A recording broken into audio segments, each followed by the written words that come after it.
Hi friends, welcome to Sai Meenu's kitchen. நம்ம இன்றைக்கி சமையல் எதுவுமே பார்க்க போகிறதில்லைங்க. கிச்சன் டிப்ஸ் தான் நம்ம பார்க்க போகிறோம். ரொம்பவுமே யூஸ்ஃபுல்லாகவே இருக்கும். வாங்க வீடியோக்குள்ளே போய் பார்க்கலாம். இப்போது ஃபஸ்ட்டு டிப் என்னென்னு பார்த்தீங்கன்னா, நம்மளோட கேஸ் ஸ்டவ்வை எப்படி நம்ம ஈஸியாக க்ளீன் பண்ணலாங்கிறத நம்ம பார்க்க போகிறோம். அடுப்புக்கு மேலே குழம்பு எண்ணெய் எது சிந்தியிருந்தாலும் பரவாயில்லைங்க, ஈஸியாக க்ளீன் பண்ணிடலாம். இப்போது ஒரு லிக்விட் வச்சுட்டு நான் இது மாதிரி சாஃப்டாக இருக்கக்கூடிய ஸ்க்ரப்பர் வச்சு எல்லா இடத்துலையும் நான் ஸ்க்ரப் பண்ணிக்கிறேன். அடுப்புக்கு சைடு கீழே எல்லா இடத்துலையும் நம்ம பண்ணிக்கணும். இது மாதிரி நம்ம பண்ணும்போது நம்மளோட வேலை நேரம் ரொம்பவும் சுலபமாக இருக்கும்.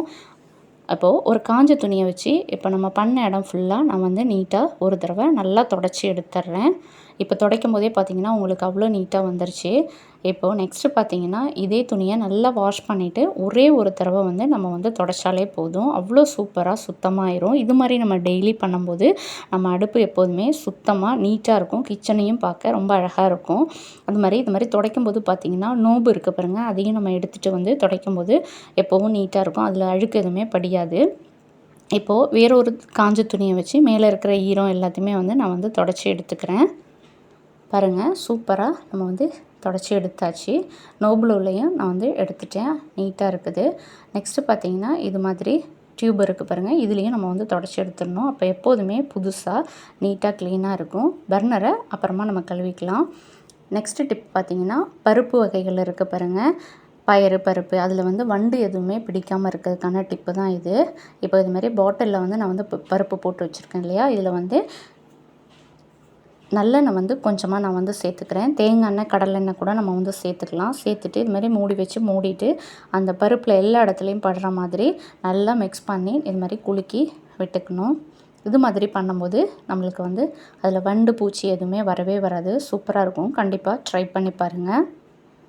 மூணாவது டிப் என்னென்னு பார்த்தீங்கன்னா, இது மாதிரி பொடி வகைகள் எந்த பொடியாக இருந்தாலும் பரவாயில்ல, பருப்பு பயறு அது மாதிரி ஓமம் இது மாதிரிலாம் வச்சுருப்போம் இல்லையா, அது நம்ம ஃபில் பண்ணும்போது பார்த்திங்கன்னா ஃபுல்லாக நம்ம ஃபில் பண்ணாமல் ஒரு முக்கால்வாசி இருக்கிற மாதிரி நம்ம ஃபில் பண்ணி வச்சோம் அப்படின்னா நம்மளுக்கு அது கெட்டு போகாமல் இருக்கும். இது மாதிரி பொடியை நம்ம இப்படி தட்டும் போது அங்கங்கே ஓடணும். அப்போ நம்மளுக்கு கெட்டு போகாமல் இருக்கும்.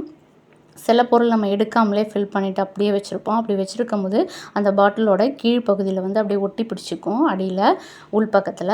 அப்போது அந்த பொருள் வீணாகிறதுக்கான வாய்ப்புகள் இருக்குது. அதனால் இடையில இது மாதிரி நம்ம டைம் கிடைக்கும் போது அதை அப்படி குலுக்கி விட்டோம் அப்படின்னா அது அங்கங்கே போகணும். அப்போ அது வீணாக போகாது. கண்டிப்பாக இந்த டிப்பையும் நீங்கள் ட்ரை பண்ணி பாருங்கள். ரொம்பவும் யூஸ்ஃபுல்லாகவே இருக்கும். பொருட்கள் எதுவுமே கெட்டு போகாது.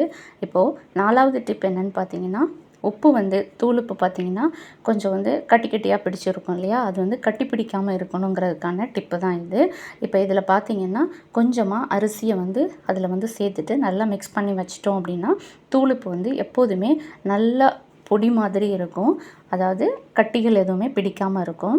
இதை நம்ம இப்போ டைனிங் டேபிளில் ஒரு சின்னதாக ஒரு டப்பாவில் போட்டு வைக்கிறோம் அப்படின்னா நம்மளுக்கு உப்பு தேவைப்படும் போது அதில் சின்ன சின்ன ஹோல்ஸ் இருக்கும் பாருங்கள், அதில் நம்ம தட்டும்போது உப்பு மட்டும் உதிரியாக விழும். அந்த அரிசி விழாது. கண்டிப்பாக இந்த டிப்பையும் நீங்கள் ஃபாலோ பண்ணுங்கள். ரொம்பவும் யூஸ்ஃபுல்லாகவே இருக்கும். அடுத்து பார்த்திங்கன்னா 5வது டிப் என்னென்னு பார்த்தீங்கன்னா, இது மாதிரி தேன் நம்ம வாங்கி வச்சுருப்போம் மருந்துக்கு. அப்போ அது மாதிரி தேனில் பார்த்திங்கன்னா எறும்பு அதெல்லாம் இருக்கும். அது வராமல் இருக்கிறதுக்கு என்ன பண்ணணுங்கிற டிப்பு தான் இது. இப்போது இந்த ஓரங்களில் பார்த்திங்கன்னா குட்டி குட்டியாக எறும்புலாம் வரும். அந்த எறும்பு வராததுக்கான டிப்பு தான் இது. இதுமாரி ஒரு பவுலில் பச்சை தண்ணி வச்சுட்டு அதுக்குள்ளே இந்த பாட்டிலை அப்படியே உள்ளே இறக்கி வச்சிடலாம். இது மாதிரி வச்சா கண்டிப்பாக எறும்பு வராது. இந்த டிப் உங்களுக்கு பிடிக்கல அப்படின்னா வேறொரு டிப்பும் நான் உங்களுக்கு செஞ்சு காமிக்கிறேன். அதையும் நீங்கள் ட்ரை பண்ணுங்கள். ரொம்பவே யூஸ்ஃபுல்லாகவே இருக்கும். ஒரு 6-7 மிளகு இருக்குது பாருங்கள், அதை இந்த தேனுக்குள்ளே உள்ளே போட்டுறணும். போட்டுட்டு மூடி வச்சு மூடிட்டோன்னா கண்டிப்பாக எறும்பு எதுவுமே வரவே வராது. ரொம்பவும் யூஸ்ஃபுல்லாகவே இருக்கும். இந்த டிப்பையும் நீங்கள் யூஸ் பண்ணி பாருங்கள். எப்படி இருக்குங்கிறத கமெண்ட்டில் சொல்லுங்கள். அடுத்த டிப் 6வது டிப் என்னென்னு பார்த்தீங்கன்னா, இதுமாதிரி சுகர் நம்ம ஃபில் பண்ணி வச்சுருப்போம் பார்த்தீங்களா, இதுலேயும் எறும்புலாம் வர்றதுக்கு வாய்ப்புகள் அதிகமாக இருக்குது. இது மாதிரி இருக்கிறதுல பார்த்திங்கன்னா ஃபஸ்ட்டு நம்ம சுகர் ஃபில் பண்ணிவிட்டு இதில் கிராம்பு ஒரு 7-8 கிராம்பு போட்டு நல்லா மிக்ஸ் பண்ணி வச்சிடணும். ஒரு 2-3 கிராம்பு அது மேலே இருக்கிற மாதிரி இருக்கணும். அந்த ஸ்மெல்லுக்கு எறும்பு எதுவுமே கண்டிப்பாக வரவே வராதுங்க. கண்டிப்பாக இதையும் நீங்கள் ட்ரை பண்ணி பாருங்கள். அடுத்ததாக நம்மளோட 7வது டிப் என்னென்னு பார்த்தீங்கன்னா, பூண்டு ரொம்பவும் உரிக்கிறதுக்கு எல்லாருக்குமே கஷ்டமாக இருக்கும். அதை எப்படி ஈஸியாக உரிக்கலாங்கிறது தான் நான் உங்களுக்கு செஞ்சு காமிக்க போகிறேன்.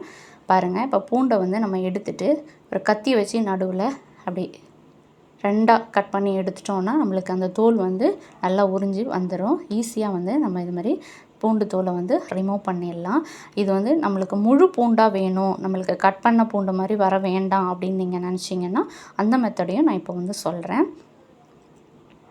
ஈஸியாக நம்ம 1 கிலோ பூண்டை கூட நம்ம ஈஸியாகவே க்ளீன் பண்ணி எடுத்துடலாம். தோல் எல்லாத்தையும் பாருங்கள், ஒரு 3 நிமிஷம் பச்சை தண்ணியில் வந்து நான் பூண்டை போட்டிருக்கிறேன். அந்த பூண்டோட எண்டை மட்டும் லைட்டாக கத்தியை வச்சு கட் பண்ணிட்டோன்னா நம்மளுக்கு அந்த தோல் வந்து ஈஸியாக அது மாதிரி ரிமூவ் ஆகி வந்துடும்.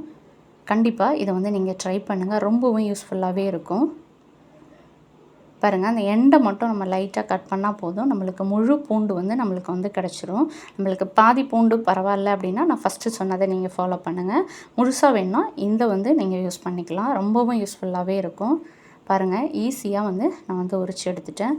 இதே மெத்தடில், அதாவது தண்ணிக்குள்ளே ஊற வைக்கிறோம் பார்த்திங்களா, இதே மெத்தடில் நீங்கள் சின்ன வெங்காயத்தை கூட நீங்கள் வந்து யூஸ் பண்ணிக்கலாம்.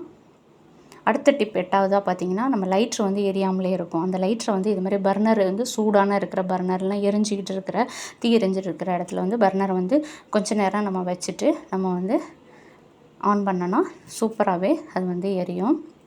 அடுத்து 9ஆவது டிப் என்னன்னு பார்த்தீங்கன்னா, இது மாதிரி ஸ்பூனுக்குள்ளே ஸ்டாண்டு, கரண்டிக்குள்ளே ஸ்டாண்ட்லாம் இருக்கும் பாருங்கள். இது மாதிரி அதில் வந்து நம்ம வந்து எப்படி வந்து தனித்தனி பார்ட்டிஷனாக நம்ம வந்து பிரிக்கலாம் அப்படிங்கிறது தான் நம்ம வந்து பார்க்க போகிறோம். இதுமாதிரி ரப்பர் பேண்டை வந்து 2 ரப்பர் பேண்ட் எடுத்துகிட்டு இதுமாரி போட்டிருக்கிறேன் பாருங்கள், 4ஆக வந்து உங்களுக்கு வந்திருக்கு. இப்போ இதில் வந்து உட்டன் கரண்டியை நான் வந்து வச்சுட்டேன். அடுத்து வந்து இது மாதிரி தேங்காய் சில் எடுக்கிறது கரண்டி, அது மாதிரி லைட்ரு, இது மாதிரி இதெல்லாம் நம்ம இது மாதிரி போட்டு வச்சுக்கலாம். எடுக்கிறதுக்கும் பார்த்திங்கன்னா நம்மளுக்கு வந்து ரொம்பவும் ஈஸியாகவே இருக்கும்.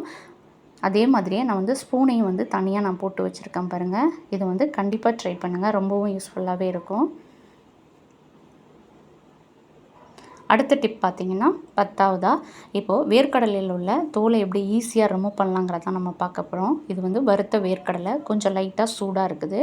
அந்த சூடோடு இருக்கும் போதே இதை வந்து நம்ம வந்து ட்ரை பண்ணணும்.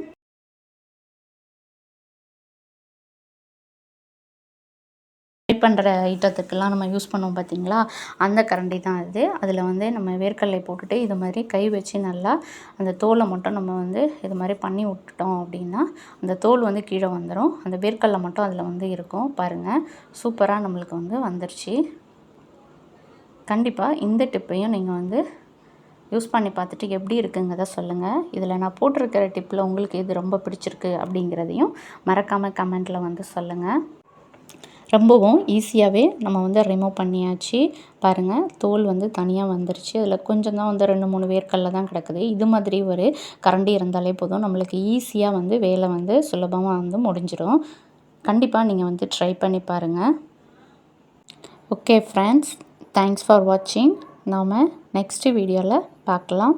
அது வரைக்கும் பாய்.